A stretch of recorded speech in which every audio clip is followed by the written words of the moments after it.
What's good, everybody? Johnny, that was a hell of a countdown. Hi, faraway friends. Hey, buddy. How we doing? How did I get back here? Hi, Titus. Hi, Titus. I just This heard is as close as we've all been in a long time. I'm like the center square guy. Are you our Alice? Here's a story of a bunch of dudes. Keep going. Keep going. No,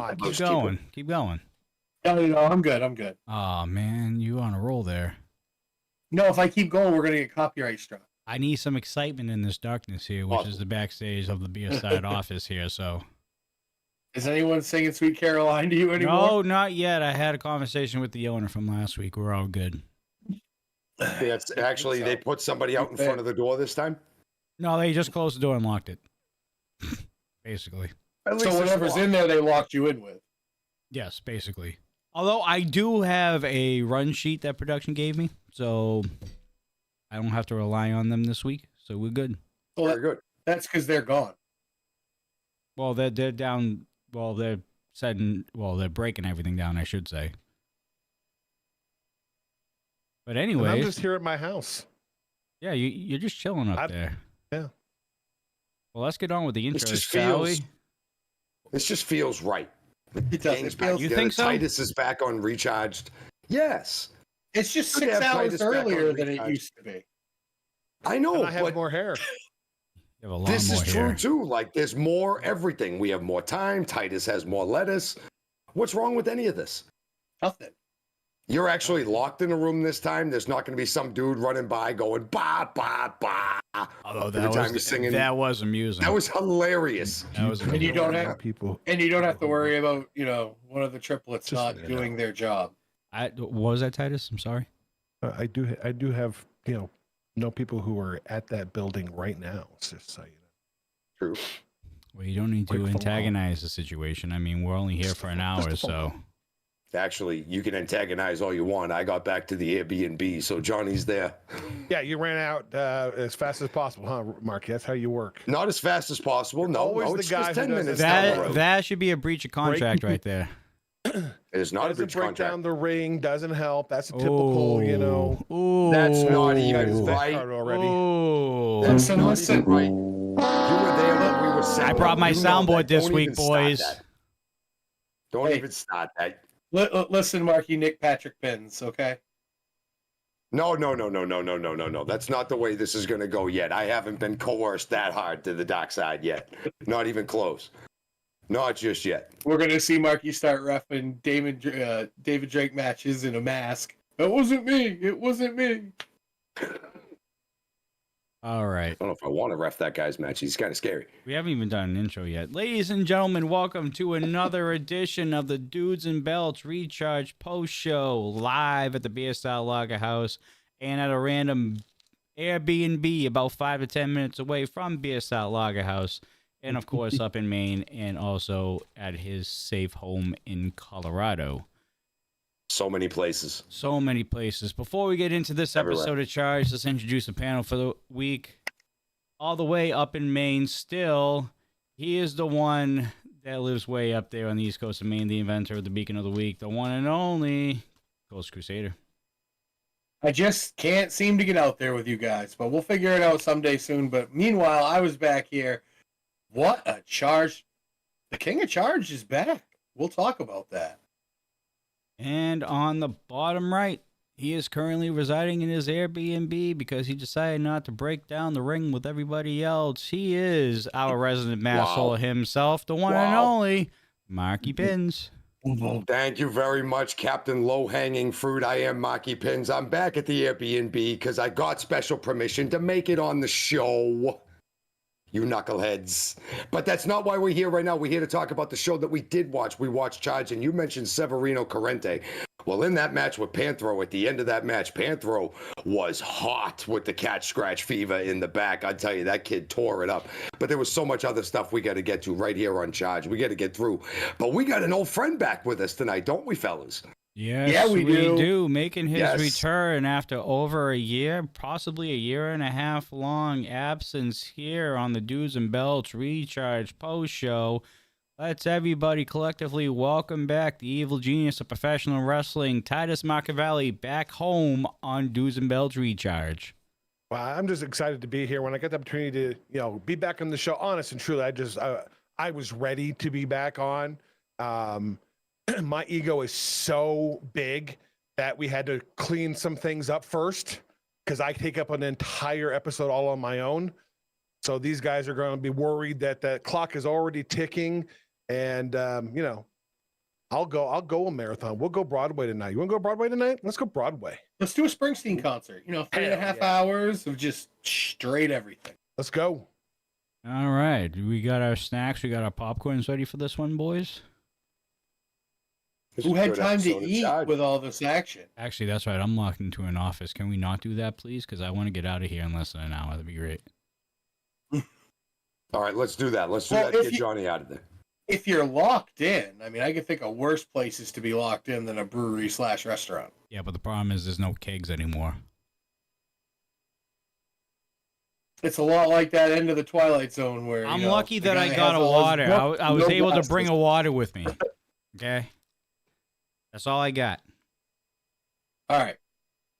Well, let's get going so we can get Johnny back out of there. And he, you guys got a long day tomorrow of traveling. Again. Bruce. All right, ladies and gentlemen. First up on the docket for this episode of Charge, we do have Brett Buff Shea going up one-on-one against Echo Boosin. What did you guys think about this one? I really think Echo is really coming into his own. We noticed in that initial interview after they lost the tag titles, he and Balaam, it just seemed to me like Echo was that calm, quiet before an absolute storm of rage happens. And I'm sure it's not directed at Balaam by any means. This is just, I think he's sick of being an afterthought in everything, and he's going to show everybody now why he should be in the forethoughts of everyone. And tonight was a great example because, let's face it, Brett Buff Shea's a bigger dude than Echo. He really is, got more power, but Echo used his speed, his quick feet, and that amazing Swanton bomb at the end to gain a huge victory tonight. Marky, I mean, you reffed the match. Those strikes from Echo lately look like they have a little extra on them. Am I wrong? Yes. No, you are not, sir. Nah, they got a little bit of the extra stank on it, like they say back in the day, like the kids like to say. He's coming up right now and proving that he wants his shot at a singles championship, and he's looking like he is fighting harder than most people to get there. Brett comes in, owns a lot of the match, but Echo stays really resilient. Like you mentioned, that diving swanton was just poetry in motion. It's beautiful to watch. Gets a 1-2-3, gets a big win against a fella that's here in Rocky Mountain Pro trying to prove something in Brett Buff Shea. He's had a couple auspicious appearances so far. This was going to be a big one to get him off, but Echo said, no, not today, sir. Takes the win and looks great doing it. Echo and Balaam, both of them, even though they lost tag team championships not long ago, still looking fantastic going forward in their singles careers at this moment. Well, everyone keeps saying, they're not a team, or they're, I've seen, conversations about, why aren't they still teaming up? I never saw anything about them, not teaming up anymore. The rules here at RMP, you don't get an auto rematch. You fall back. So, these guys are, extremely talented singles competitors. Maybe they've got a plan. I can't tell you, that they're broke up though. And I've seen people talk about that and questioning why aren't they going right back? Well, maybe, you took a little bit of an embarrassing loss at a major, a premium live event, a pay-per-view show. And maybe you gotta get your let's get some, let's reinvigorate and do what we know, what we're capable of doing, figure out, the next plan and move forward. But as a singles match, man, Echo is as good as he has ever been. I'm a huge mark, using the inside terms there, huge mark for Echo. He's somebody who I can see, he's a step or two away from being, in my opinion, somebody who could be Rocky Mountain Pro champion. Brett Boucher, haven't seen a whole lot of him, really got a chance to see a lot from him tonight for the first time. It's an interesting. He's got an interesting look. I want to see some more. This match sort of, Echo kind of dominated the era of it all, and like to see more of Brett and see what he's capable of, because I don't think we got a chance to see that tonight. I don't think we get to see his best tonight. It was definitely a big attitude change for Echo too. He seemed a lot more focused, a lot more ready to, make a run here, at least a singles run. And I'm with Titus. I don't think La Isla is officially broken up, but I think they're just going their separate ways right now, just to gain a little bit more momentum on themselves, because that's how they started. They were singles guys that had all the momentum in the world, and they got together and they're like, why don't we just do this together? And sure enough, they became tag team champions a few months down the road after that. So these guys are more than capable of winning singles and tag team gold whenever they want to. And I'm sure, Johnny, you and Marky walking around, backstage saw them interact. I mean, they were talking, many times. There's still buds back there. Yeah. Just kind of take a break, go off on your own for a little while, and never say never. That's one thing we've learned in wrestling, is to literally never say never. Ain't that the truth? I saw that eye roll. All right, moving on here. Now that I actually have a sheet in front of me that I can follow, I don't have to rely on people in my ear that much. We did have the Lemon Lords backstage. With their biggest fan. Yes. Correct, Coastal, in Derek Stone. What did you guys think about this interaction between the Lemon Lords and Derek Stone? More so Derek Stone, because, he is, as much as he is a pain on the table, especially towards us at times, he is extremely entertaining when it comes to his on-screen work. Marky, I want you to lead this one off, because you were backstage. I'd really like to. Was he backstage telling everyone about the Lemon Lords? Like he was saying during the promo, he's getting their name out? Yeah. Coastal, I can't tell you. He was stopping anybody that would listen to tell them how great Lord Mitchell Halis is to absolutely anybody. He was walking around, just the regular patrons at Bierstadt, just introducing random people to Lord Mitchell Taylor and just saying, "This is my best friend. These are the great." He had a conversation with me at the table during the pre-show of Milestone about how great he is. He was having. Him and Maxine were having discussions as to how they could print flyers and explain how much he loves the Lemon Lords as the greatest tag team in the world. Derek Stone, these are obviously his friends, and he almost seemed honored to meet Manny Lemons this evening too. We kind of saw how he got a little starstruck right there. And then going back to his best friend, Lord Mitchell Taylor, who really can't stand any of it, and you could see the look on his face right there that he kind of wishes Derek would go away. But over time, the feelings it looked like the expression on his face changed a little bit, that he was kind of looking at it going, this guy really kind of likes me, and as much as he's tried, he maybe have failed a bunch of times, but maybe he's my good bud. But I don't know. Derek Stone is somebody, Coastal and Titus, you guys can hop onto this, that I think he's throwing the locker room upside down a little bit with not knowing how to take him. They know his years of experience and what he can do, but they also see him walking around having discussions with brooms. Can you guys elaborate anything more on, if you were there, what you might think if you've seen this kind of activity? I've been there, done that. Yeah. Avoided it at every turn. I will not say that Derek Stone and I have a friendship at all. We barely. I don't know if Derek knows names as well as he should. I avoid him because he is such a powder keg in the brain. You don't know what he's going to do, what he's going to say, what he's going to think. He's going to bring a great tag team to the Lemon Lords for a match? Where does he get that idea? He's an unusual dude. He is, but he's not really their manager because they don't need one. but he wants to insert himself. So I think what he is, I'm going to start calling him Squire Derek Stone. We got the Lemon Lords. They need a squire. So he is Squire Derek Stone, who is trying to help them train and trying to help them publicize themselves. I'm very interested to see who Mr. Stone has brought before them as, I don't know, tribute or as a challenge to the Lemon Lords. Please don't let Derek Stone hear that. Jeez. Squire Derek Stone. He'd probably be a better squire than the Vibe was earlier last year. So he'd probably do a little. I would pay money to see that. Honestly, I'd buy that. I don't even really know what to say. Yeah. All right. But here's the question: who's the team? Right.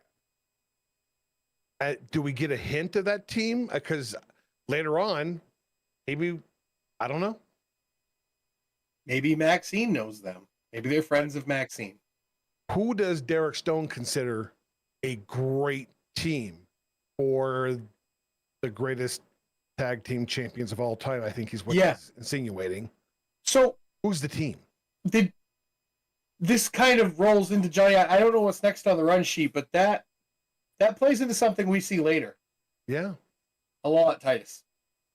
Well, what's next on the run sheet, ladies and gentlemen, is a Lockettes match featuring Skylar Slice and Adrian Mascara making her Charged debut.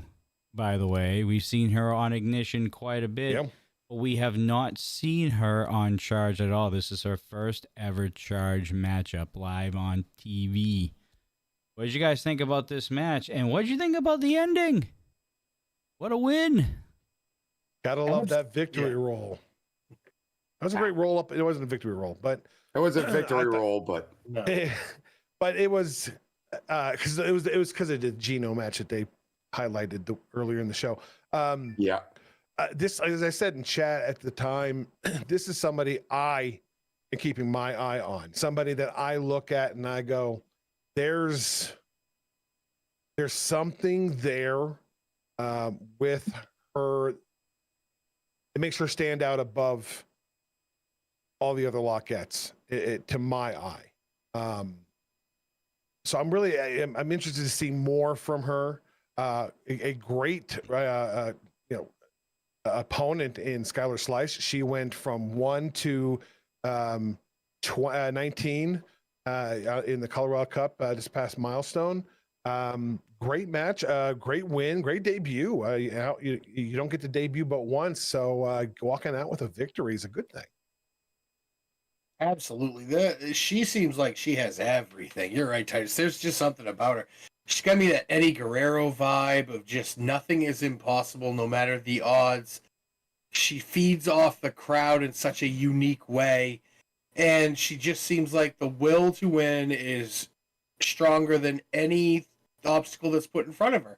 Yes, we've seen her take a loss here and there, but she just comes up and she's big win after big win.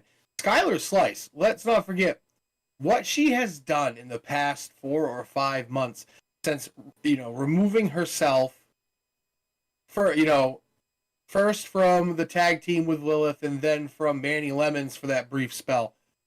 As Titus said, she went, bookend to bookend in the Colorado Cup.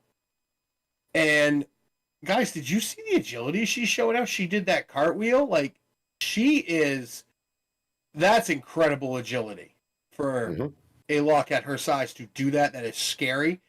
When she finally figures out how to harness that rage that she has in the ring, because I think tonight it might have just been a little too much, and that's where the end comes in, where Mascara is able to get that roll-up victory. It might have just been a moment, that saying where the harder you squeeze, the more it slips through your fingers. I think that's what happened tonight with Skylar Slice. But Adrian Mascara has that it factor. The crowd's behind her. She makes big moments happen, and she knows how to capitalize. She is going to be someone we are going to see a lot of in the future. And she's shown many times, too, that even in the middle of the match against a larger opponent or somebody of her own stature, that she could take an absolute beating and still come back and be resilient towards the end. Allah was the example in this match. Skylar Slice wrestled a very smart match for being the larger opponent. But Adrian had that one last second of adrenaline that Skylar just couldn't keep up with. If she can just keep that coming. She got her shots in. Skylar knocked her back down, but she didn't get discouraged. She kept coming. She kept bringing the fight. And at the end, put herself in a position to win and got herself there. And in wrestling, that's what it's all about. Give yourself a chance to pin, whether it works or not. If you don't get the initial contact, it's never going to happen. And she's finding herself in a lot of the right places at a lot of the right times. I spoke to one unnamed Rocky Mountain Pro official who said, when I asked about Adrian, said she gives them Alligato vibes. And I was thinking too, Titus. Oh, man. I see that so much. And who's Alligato? If you're new to RMP, she just might be the best lockette in the history of Rocky Mountain Pro. Would love to see her back at Rocky Mountain Pro, but she has other things in her life at this point. But that's when this person said that to me, I was, I see that. Mm-hmm. Yeah. So I was thinking earlier tonight too, Titus. I was trying to think. I've seen this similar style build before, just without the aggressiveness, and that's what it is. Alligato has that 0 to 100 aggression, and if Mascara can find that and harness it, look out. That's the XP bar right there. Adrian being very new, Alligato having that under her belt. Give Adrian some time to make that XP level up 5, 6, 7 times, and watch. Sky's the limit for that kid. Someone to watch. All right, you'll probably see her on this week's Ignition as well. Hope so. All right. Moving on, we have a law office segment that we haven't had in a couple weeks here on Recharge. This one, however, is a little bit different. A little different vibe from JK Pop and Preston nowadays, now that La Isla is no longer the tag team champions. That puts them in a running for those titles once again. Because if you remember from back a couple months ago, they could not challenge for the tag team titles again as long as La Isla were the champions. Now that's not the case anymore. That title belongs to the Lemon Lords at this moment. That doesn't that they're not the champs anymore because of JK Pop. Yeah, correct. I was going to say JK Pop made sure they were going to be able to challenge for those titles again. And Johnny, this is what I was getting to earlier when I was saying, I didn't know what was next on the run sheet. So let's talk about one of the things Preston says in this. He says there's other ways to obtain title shots than winning. Earlier we said Derek Stone has the greatest tag team ever to challenge them. Guys, this sounds like maybe, and I'm taking nothing away from Derek Stone here, maybe he stopped and talked to Preston to explain how good the Lemon Lords were, and Preston may have used, Marky, his lawyer sweet talk on Mr. Stone and got him to agree to something on behalf of the Lemon Lords? Maybe? I mean, I wouldn't put it past POS at this point to connect any two dots that he could find and think that he filled in the whole picture. We've seen him kind of massage his way into situations and make stuff happen. But he manipulates people. Yeah, but it's gotten to a point. I don't know if that's going to fly anymore. They've seen the people and the officials behind the scenes at RMP have seen what POS can do and what he's capable of doing with the stroke of any pen that's in his hand. And I think they're going to really dot the I's and cross the T's a lot more tightly than they had been, because we saw him do it with Curtis Cole and Yaden. We're seeing how they're manipulating the tag team division to try to get JK Pop a shot. I think it's going to be a lot harder for this to happen. However, though, Preston does give this document to Johnny and Caden, and they look at it kind of skeptical, but at the same point, they really want to go eat at this point. So they want to go eat and think about it. And Preston actually offers Taco Tuesday dinner. I mean, it is. He's offering to buy dinner, which is really strange, but they take him up on his offer. Sorry about you, but, I'll have a slice of pizza. You can have all the filling. You just can't have the taco shells. I don't know Stupid. though, but POS is up to something, Titus, with this sheet of paper and kind of throwing what could be some kind of rule, red tape clause at the fellas. What'd you get out of that?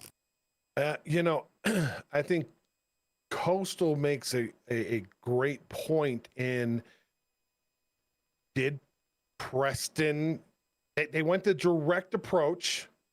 Hey, you're the champs. We used to be champs. Let's rock and roll. We have a pay-per-view coming up in a number of months. Let's do that.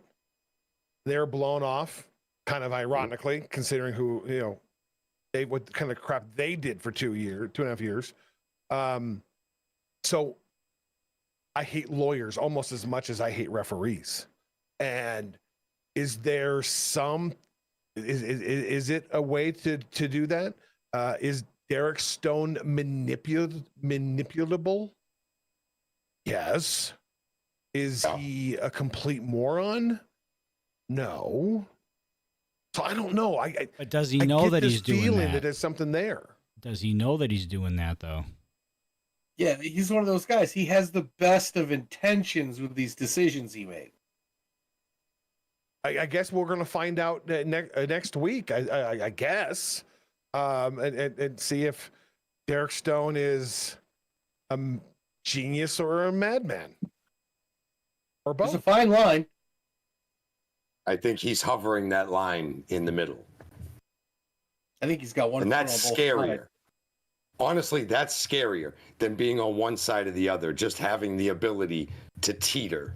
And see the When you're a difference Derek in Stone. Derek, moment to moment, to get an idea of what I referenced earlier about Derek Stone. Let us know. You see him on Ignition, and he's a good color commentator. Yes, I he agree. is. Goes through and does the, and then you see him in this backstage, and he is not the same person.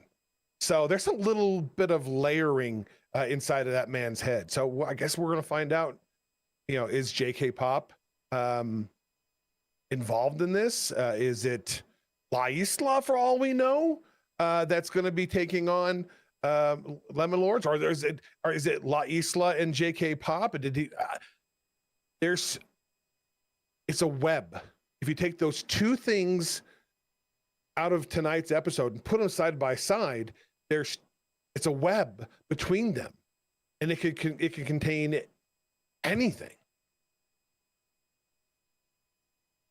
Sorry. No, So many you're layers. No, so You're good. It's got absolutely us right, man. thinking. Yeah, I mean, you're absolutely right. That's. I mean, it could be. Is JK? I mean, you look at the two, and you're like, okay, well, that makes the most sense. JK Pop and the Lemon Lords. But then, how did we get there? When there was last week, it was maybe it's not them. Maybe it's La Isla because we haven't seen them team up again. Maybe it's a returning team. Maybe it's the Gorillas. What do you? I hope think? I got a phone call. Oh my God, that'd be but- amazing. That's the thing, is that you on paper it seems obvious to me, but this is Rocky Mountain Pro and anything is possible, and then you throw Derek Stone in the middle of it, stirring it up.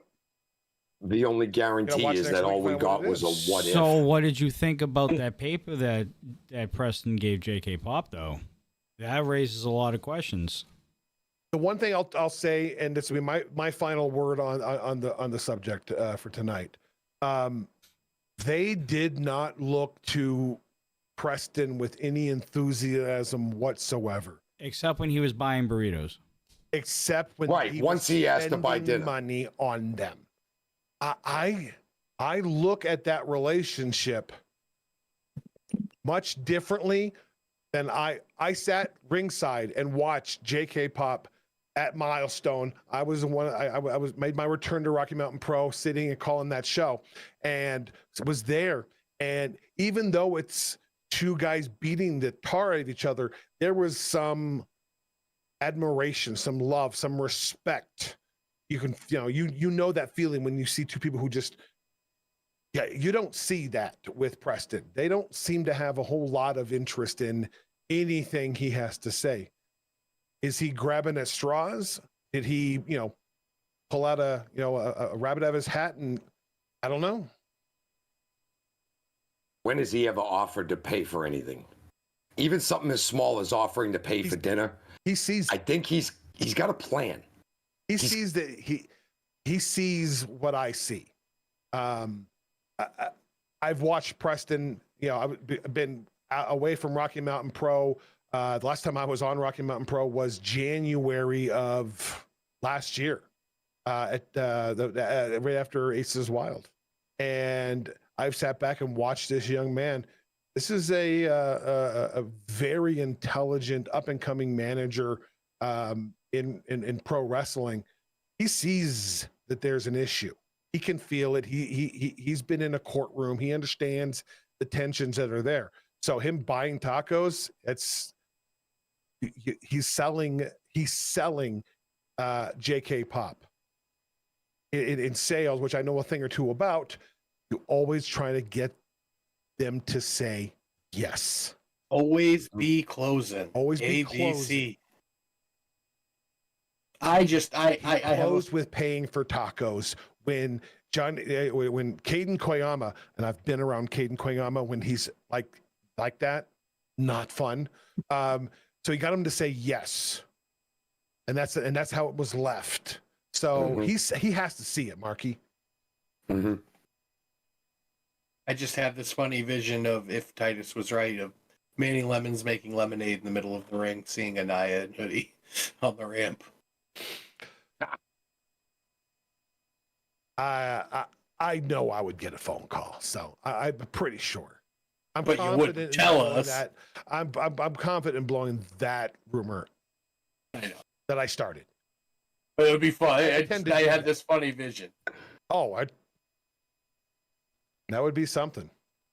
But I mean, that's the thing, is it does feel open to any possibility, even though it feels directed towards JK Pop. Mm-hmm. So. All right, moving on Next here. week will be interesting. Hopefully we find out. Moving on. Yeah. We have our weekly Hoss fight here on Charge between the Buffalo Brew and your Ignition champion, Zamore. I'm not going to say that Zamore is unstoppable right now, because on any given day, anybody can beat anybody. But, guys, I haven't seen him this laser focused ever. This is a guy who walks to the ring, no matter who is in that ring, and he is just, the task at hand is to win, and how do I do it? And Brew is nothing to just look past, and Zamore's not doing that. He is very intense. Every time he steps in that ring, he's very focused, and he takes an extreme amount of punishment tonight from Brew. Brew, with those big shoulder tackles and all these power moves. Guys, he picked up Zamore and did his version of the Buffalo Strongest Slam in the middle of that ring. It was incredible to see. Zamore is not a small man by any means, and Brew picked him up like it was me picking up Marky. It was ease. And then Zamore, to bounce back, he takes great advantage at the end when Brew did Buffalo run himself into the post. We see Zamore go to yet another. He wins these matches differently each time, Marky, but the outcome is the same every time. He wins. Who can stop Zamore, Marky? Who? I almost think at this point it's not who, it's what. Or who with what. He's just proven himself night in and night out to just be too focused, be a step ahead of his competitor, be able to stay in the fight a step longer. Even going back tonight, he goes to Operation Zamore drop to win the match. We haven't seen him use that in a while in the corner. So he's bringing out all the stops. That title, he's been a different man ever since that title has been around his waist or over his shoulder. Because there's just a confidence that he's carried with himself, is that essence of what a champion, when you think about what a champion should be, Zamore's carrying all of that. He's fighting with honor, he's fighting with dignity, and he's fighting till the end in every single match. And tonight against his good buddy Brew, these two hosses, man, they've hooked it up before when they didn't like each other, when they do like each other, when nobody liked them whatsoever. tonight we get just a good battle between the two of them, and Zamore comes out on top. Take nothing away from Brew. Like you said, he demonstrated his power just as much as Zamore did, but Zamore is just a few steps ahead of almost anybody else. And even Titus in the back in the locker room, watching him walk around, the aura that's like coming off of this man, the confidence and the will to want to even continue learning more after where he's at right now is absolutely something gorgeous to see. He's been a gem in the ring. I've never been more a Zamore fan than I am right now. And I'm a Amen. big Zamore fan. He's been there for me on occasions. He is as good as you can be right now. He is sharp. He is crisp. He is focused. He is, dominating in that Ignition Championship division. And tonight, just an example of CBD, you're the charged champion. Zamore, he might be the next charged champion. He just looks like he is where he absolutely needs to be at this point. He looks perfectly focused. Flip side to that is Brewmock. Brew tonight made me feel like I felt about Zamore a year and a half ago. Brew has spent time getting himself in better physical shape. His in-ring attributes are improving exponentially every single time he wrestles. He feels like he is where Zamore was a year and a half ago, which is awesome for Brew, because that means that he's on his way to that Ignition Championship, onto the Charge Championship, onto some big victories, to some big events. That's kind of the tale of two sides of the coin tonight, in my opinion. Yeah, and let's not forget, going back to Zamore and that Ignition Championship, we have seen in the past that Ignition Championship get cashed in for a Charge title opportunity in the near future. Mm-hmm. I don't think that's Zamore's thing, Johnny. I'm not saying I'm just going back to what Titus was talking about, him being a future Charge champion. That could be sooner than you think. Oh, absolutely. possible. But I think he's making statements. You know how champions walk around with a chip on their shoulders? Zamore's walking around with a boulder on his shoulder right now, he for is. good reason. Yes, he is. I mean, he's defeating the guys like Damon Ace and Kendrick Lareau, Brew, just to name a few. He's been in a few triple Briscoe threat. Crown.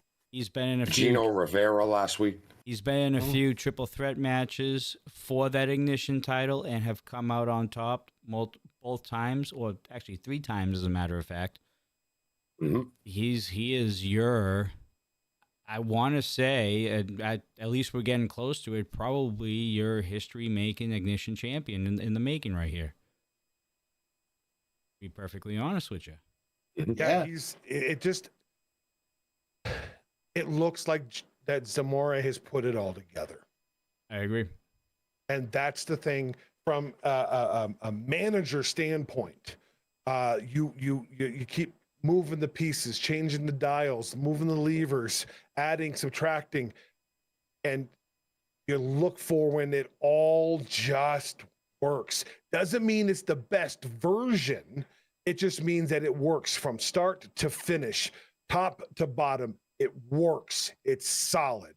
And that's what I see from Jumbo. He's solid. He looks like he is got it all chugging along. And like a train, the more you heat that engine up, the faster it goes and the more of an impact it's going to make in the future. So let's just keep focused on Ignition, in my opinion, and keep stoking that coal engine. And when he's ready to bust somebody in the mouth, he's going to be ready. Yeah. And still, as of right now, he is currently waiting on number 1 contender Curtis Cole to finally have a date to be able to defend that Ignition Championship.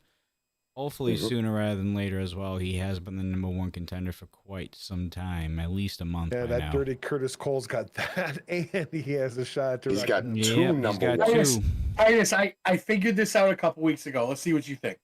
So we have Cole. We don't want him tired for either match. So we have Curtis Cole versus Drake and Curtis Cole versus Zamore at the same time. And if he can pin both of them, he'll win both titles. Fair. Are you going to check his jockey shorts for any brass knuckles? I think he could probably shoot David Drake in the leg and still not put him down at this point. Those brass knuckles might bounce off David Drake's forehead. I He's think like one of those. Speaking of Curtis Cole, I think that would be, by my memory, that's the next thing coming up, is it not? Negative. That was last week. Oh, it was last week. That was I saw that, but last week. it was there. Yeah. It was last week when he was Give me a break. begging to Yaden to help him last week. Man. Mm-hmm. Speaking of Yaden, however, we do have an interaction outside in the pouring rain, which Mark, I don't know what's going on with our travels as of late, but we bring all the bad weather to Denver every time. You bring the New It's just- England weather. Welcome to New It's just- England. Rain. Yep, just flat out rain. That's New England summer. Rain. But we had an interaction between Mercury Yaden and Damon Ace outside, of course, because, I mean, this has been an ongoing thing now we're getting close to about a year on this blood feud here. What are your thoughts on their interaction backstage? And do you guys honestly think that Mercury Yaden is going to do whatever it takes, even if it involves breaking a couple rules from Rocky Mountain Pro to get what is his, or what he calls rightfully his? You know, guys, I know Yaden said he wouldn't do it, and I know Boss Man will hear this, and I'm not afraid to say it. Guys, we've seen Yaden put it all on the line before for something. We saw him put the school up against Hoodie once. We have seen him put his life's work on the line for things he believes in. There's going to come to a point where if he cannot get the wins he needs, it will do one of two things. It's either going to drive Matt Yaden absolutely insane that he cannot get back to Damon Ace and get that NRW title, or he is going to make a deal with the devil, figuratively, of course, to get that title shot by giving something up or using some power that he has. I just think Damon Ace has done such a good job. We've seen David Drake do this quickly to people, where he intimidates them, plays mind games with them quickly to drive them insane. Damon Ace prefers the slow burn, guys. He prefers to just drive you insane slowly, death by 1,000 paper cuts. He is under Yaden's skin and he enjoys it, Mark. He's savoring this, is he not? No, I firmly believe he is. I think he enjoys causing the mental anguish just as much as he enjoys causing the physical anguish. More. It may very well be. This is Damon Ace. This is the weapon. This man cares about him and those he can hurt. That's really all it is in his mind right now. And he sees that he has the power right now. He holds that NRW gold. Now he has Mercury Yaden at a disadvantage. Mercury has to keep coming to him. Mercury has to do anything Damon has said. And Mercury has almost done everything that Damon Ace has said that he'd have to do. Tonight, though, he says you'd have to go and break your own rules. And Mercury says very confidently, I won't do that. And he says it very quickly, very clearly, and concisely.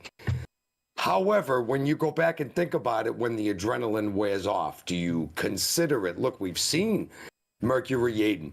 We've seen him go to the dark side more than a few times. We've seen him not and completely suck at cheating. So we know that he's gone over there before. What will he do to get that NRW title back? Will he pull a JK Pop and make somebody else do his bidding for him so he can get a title shot against somebody else to get it back? Or is he just going to go straight into your face and pull the manager card and do it? I don't know, but all I do know is that Mercury's head has to be getting close to exploding by this point because of that pain in the ass known as Damon Ace. Titus, you've known Yaden a very, very long time. Can you try to speak to where his head is really at in this? I know Yaden, and I know that's a loaded question. This is giving me massive flashbacks. I've tormented Mercury Yaden mentally. I've made a career of doing that. At least he's honest about it. Well, I have. It's in, you're watching this show, you're on this channel. We got the archive here. All you got to do is hit that, subscribe button. That first and foremost is free, so you guys can stick around. Hit the bell so you guys know we're live, and then you hit the membership. Get that $9.99 one. Gives you every one of the pay-per-views. Gives you the entire catalog. You can go back and see what I'm talking about. I wasn't the nicest guy in the planet. Yes, absolutely. To answer your question, Damon Ace is enjoying the mental warfare much more than the physical. Absolutely, because I have caused both, and I can tell you, the mental is the one. It's because he's been the one behind the 8 ball. He's now in front. Yaden can't get a automatic rematch. There are no rematches, and Yaden has one rule, and it's one rule. Look, he's cheated in that ring, and I agree with him. Hey, it's a part of the game. Sometimes you feel like you're going to do something, a little underhanded and get away with it, and you do. His one rule is he has never abused the fact that he owns this company to put himself in position to take a championship. He's never used his own authority as owner. I've been the commissioner. I've been in charge. Dean's been in charge. We've seen other people in charge. We had the championship committee, which was dissolved. Anyways, he's not ever done that. Everything you can say about Mercury Yaden, everything you say about him is 100% true. Until Damon Ace made it personal. Never done that. Damon's going to make him do it. Damon Ace made it personal. It's the only way he's going to get that shot, apparently, because Ace has no problem interfering and costing Yaden. That's just more fun. I don't think even at this point it's going to be costing Yaden. I think what he's going to do is he's going to start giving Yaden's his friends or his student shots, and then just brutalizing them in the ring. He's going to mentally torture Mercury by watching the products of his life's work get tortured in that ring by the biggest, enemy Yaden has right now. True. And that's very, very Damon Ace. Doesn't have to cut you. He could just kind of take a little piece out of those you love and those you care for. And sometimes those little cuts would hurt more than a stab wound. If this phone right here were to ring and it was Yaden and he asked me my opinion, I would say walk away. It's over. The man spine-busted his own father. Away. Because even if you win, you lose. You become what you hate. And Damon Ace has never shown a shred of humanity. As you said, Spinebuster, his own father. I have had conversations, long conversations with Damon Ace about fathers and how much I thought he spine-busted his father without even thinking twice about it. Yaden has humanity. Even when he has been locked down, you almost saw it in that backstage from last week. His eyes locking with Curtis, going, maybe this will heal us. You can see it just for a second. He's got humanity. Damon Ace has nothing but a black heart. He's not going to win this fight, I don't think. Only time will tell. We'll see what happens next week. But moving on, we do have a main event to talk about here on Charge. And we do have a return from the King of Charge himself, Severino Corrente as he took on Panthro in the main event of episode 348. Fellas, what'd you think about this match? And what'd you think about Severino's return? Because this was also a charged mini tournament as well for that charged title that will be up for grabs at NRW. Young RMP superstars. If you want to know how to go get what you want, watch Severino Corrente. He has been gone for a year and a half, but you would not know that he has skipped a beat at all. The man is still in prime condition. Let's face it, do more squats is not just a thing he says. It is a mantra he lives by, as we see at the end of this match. He goes up against a very game Panthro who has been great since he started with Jason Nolan. They were a tag team. He's been on a roll. Who cares about the B-trash movies he makes down wherever he is? Straight he to has done DVD. well in the ring lately. Yeah, well, he was straight to Corrente's Death Valley Driver tonight when Corrente hit him with the triumphant slam there, and for the 1, 2, 3 guys, Corrente, he takes on Briscoe next week. He moves forward in this charge title tournament. CBD needs to be very careful because Corrente is on a mission, and what he spoke in that promo last week, none of it was false. None of it.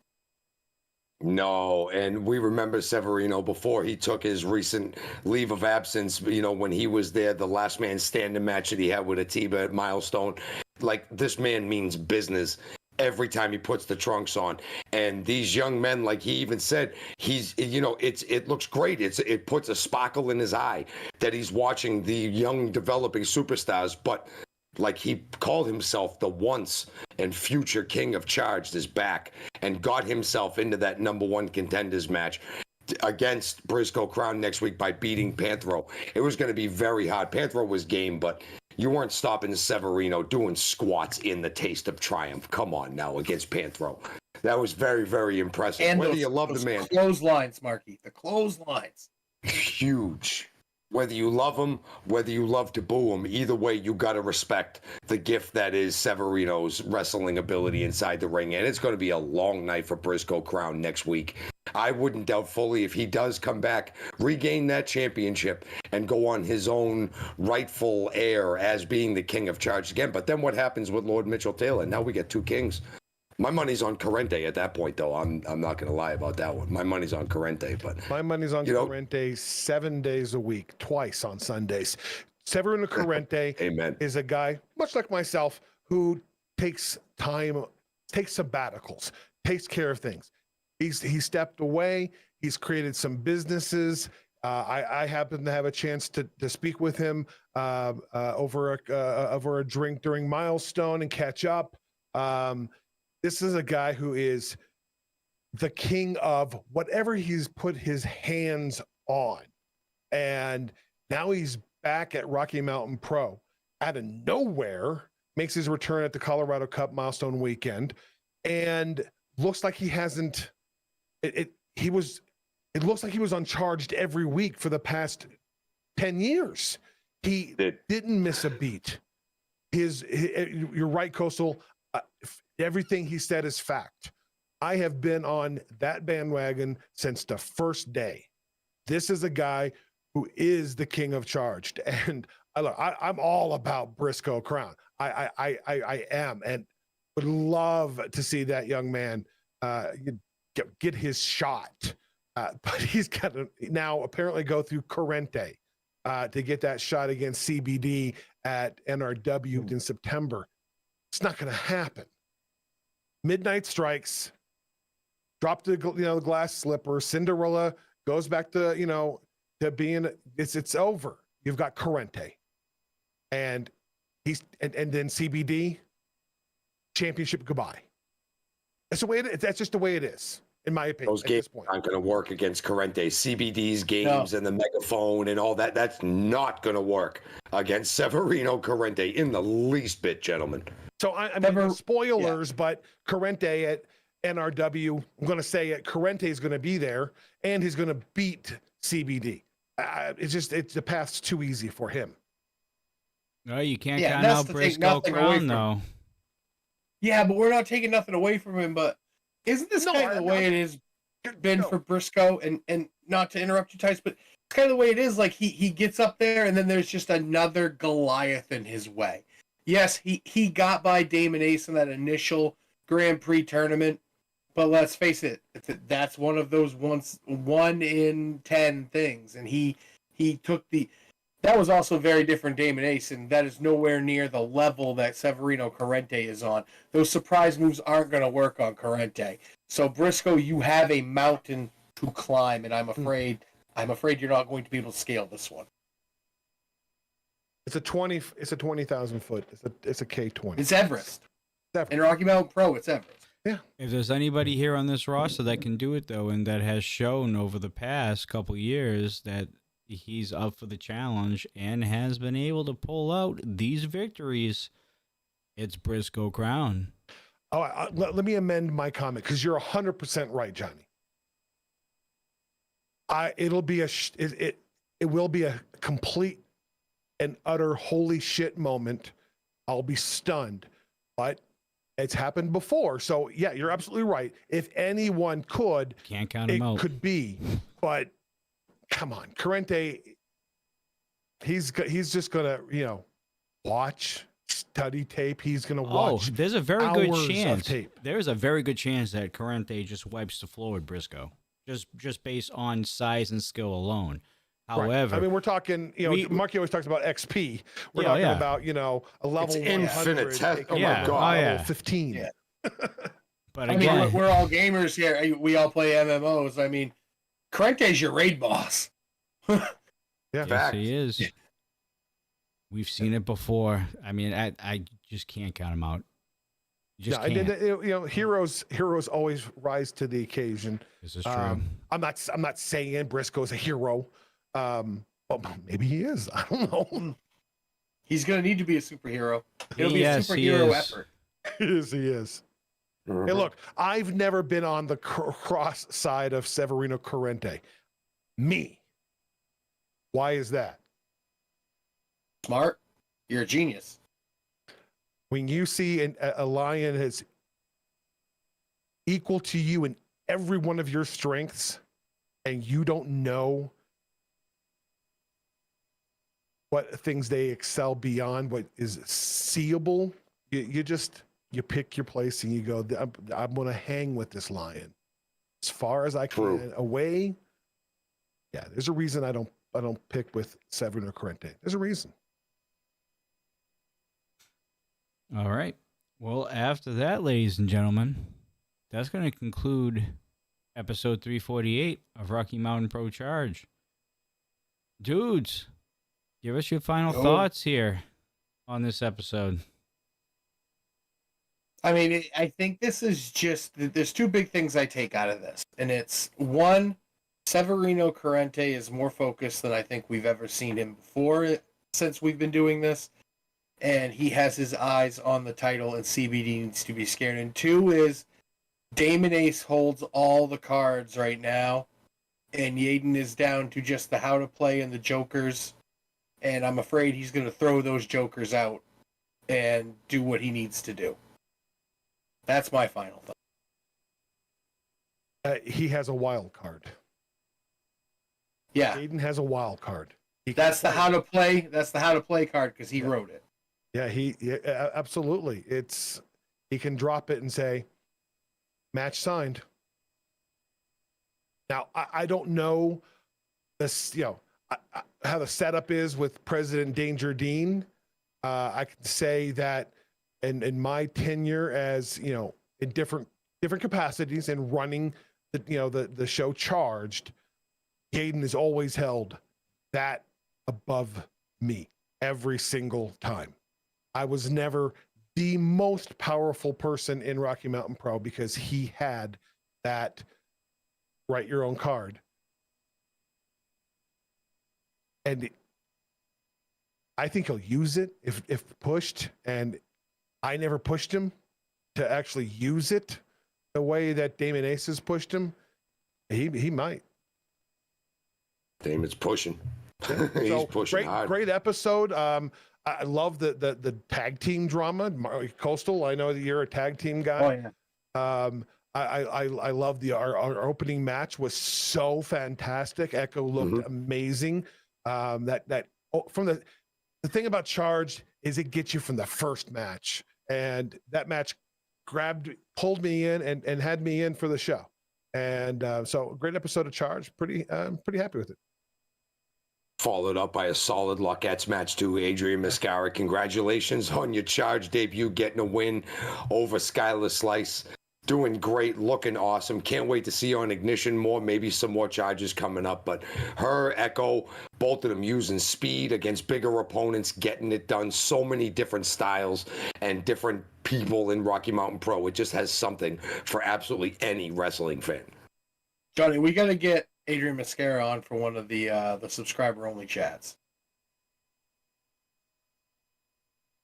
Yeah. We could. We know that there is going to be one this month because of our constant traveling back and forth to Denver this month. But we do plan on having one, if not two, next month. So, not a bad suggestion. Chet, what do you think? You guys want to see? I'm interested to watch. You guys want to see Adrian Mascara on the Dudes and Belts on a Sunday night? I'm wondering if she knows.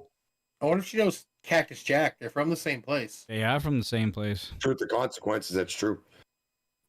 I mean, we've seen her go many, many times, but we haven't heard her speak very much. It'd be a good chance to ask some questions and hear what really makes her tick and all the good stuff. All right. Ladies and gentlemen, I don't have anything coming up this week on the schedule that we have to really push. The only thing that we're pushing right now is NRW on August 3rd. As of right now. So if you want to watch that pay-per-view live here on YouTube, you got to join up as a member for Tier 2 at $9.99. Not only will you get NRW, but you will also have Milestone that just happened earlier this month. And you will also be able to have every single pay-per-view throughout the course of this year and beyond, as long as you keep that membership concurrent all the way through. So it's just it's a value in itself.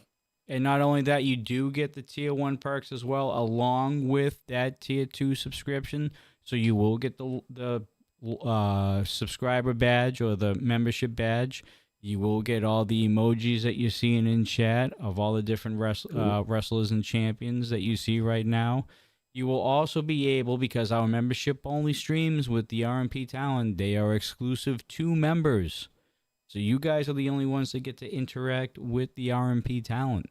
So not only do you get the pay-per-views, but you get all the Tier 1 perks that go along with it. I think it's a great deal.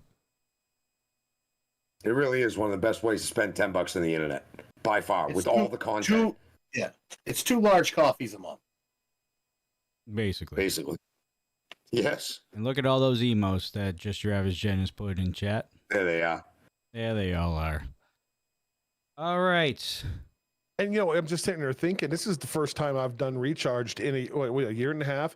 First time that I've done Recharged at the new home here on YouTube. That is, yeah. The last time you were on Recharge was Twitch. We were itching. We were twitching. We was. Yes, we was. But now we tubing. We tubing all the way down the mountain. All right. Other than that, the next set of live RMP shows will be during the weekend of the Charge taping, so you will have Ignition, Be a Start, Snowpack, well, actually Ramiro's, and then Snowpack at the beginning of July. So you got a couple weeks before they get on the road. At least that's what I'm looking at on the schedule. So, until Thursday, ladies and gentlemen, because I got to get the hell out of this room right now. I'm getting all cooped up in here. Yeah, and we got a wicked early morning tomorrow. So what is it this time? Guys. 5:35 in the AMs. In the AM? In the AMs. You guys are taking that first flight out at 7? We got about 3.5 hours of sleep tonight, Joni. So you best try to get back and get some sleepies, because I'm flying home tomorrow with or without you, brother. Well, that's I'm not sorry. true. I got a dentist appointment. I got to get this wisdom tooth pulled out tomorrow. I got to get home. Well, that's not true. It's only 8 o'clock in Denver. I think it's 8:11. Yeah, Yeah, but but by you the guys- time we it get takes you up guys and we 2 have to hours be to at sleep, the yeah. airport. And what are you going to do? Fall asleep in the next 37 seconds? That's not going to happen. At By the this time point, you I get might as home- well just live here for the next couple weeks. Just be downstairs in the you know morning. I'll what? pick you up. Hey, maybe we should get a dudes and belts apartment. The dude's house. As be a like a summer home or reality something like vlog. that. The dude's house. Can we get a timeshare? I was just gonna Can we say, have can we get a timeshare? timeshare down there? Get it at the Springs or something. Probably Yeah. up in the mountains somewhere, I would think so. Aspen?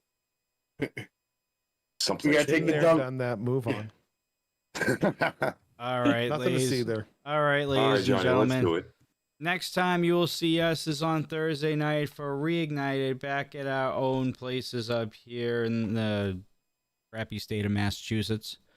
And then, of course, you have Ignition right before us at 6:15 Mountain Daylight Time now. We're not on Standard Time yet. Daylight Time. And then immediately after that, you will be switched right over to Dudes and Belts Reignited, where you will have me, Coastal, and Marky break down everything that happened on this Thursday's Ignition.